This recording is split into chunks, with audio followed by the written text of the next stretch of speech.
In Kutch in Gujarat, allegations that illegal constructions in the Adani Group's ports and SEZs have pushed the high tide line up to 10 kilometers into the sea. Now, that's a revelation that has come within days of the centre's coastal service that shows that 44% of the Gujarat coastline is eroding due to rampant industrialization. Already, the Union Environment Ministry has issued a show-cause notice to the projects for violating environmental norms. Tejas Mehta brings us this exclusive report.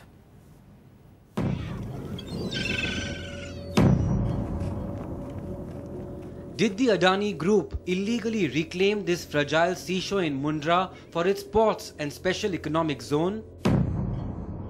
The Gulf of Kutch, often described as the Gulf of Miracles, it's an ecological wonder with its shallow waters, mud flats and intertidal zones that stretch several kilometers into the sea.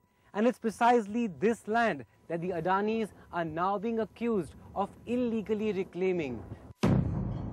Based on the complaint of an NGO representing Kutchi fishermen, the Union Environment Ministry has already slapped a show-cause notice on the Adani's project for destroying mangroves and blocking creeks.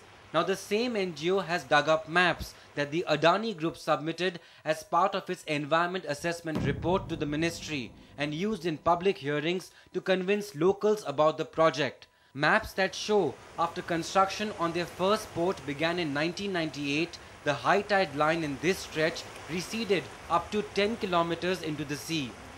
In the 1991 map of the Gujarat State Coastal Management Authority, this is where the high tide line was. In 2008, when the Adani started expanding their ports, the map from the National Institute of Oceanography shows the high tide line had advanced deeper into the sea. In 2010, when the port work was going on full scale and the SEZ permissions were being sought, another NIO map shows the high tide line had shifted even further.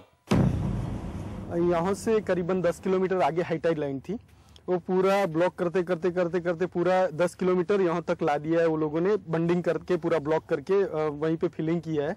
पूरा जो सीएसजेड line change करके जो पूरा permission लिया जा रही है और पूरा जो यहाँ पे इंफ्रास्ट्रक्चर डेवलपमेंट किया जा रहा है, वो एक सबसे बड़ा मतलब कि गुनाह है। Allegations the Adani Group has challenged, saying the work carried out at Mundra is in compliance with clearances. We disagree with the allegations made. But environmentalists say a huge damage is done. With the high tide line, currents have also shifted that could now be eroding another stretch of the coast. In Mundra with camera person Sanjay Mandal, Tejas Mehta for NDTV.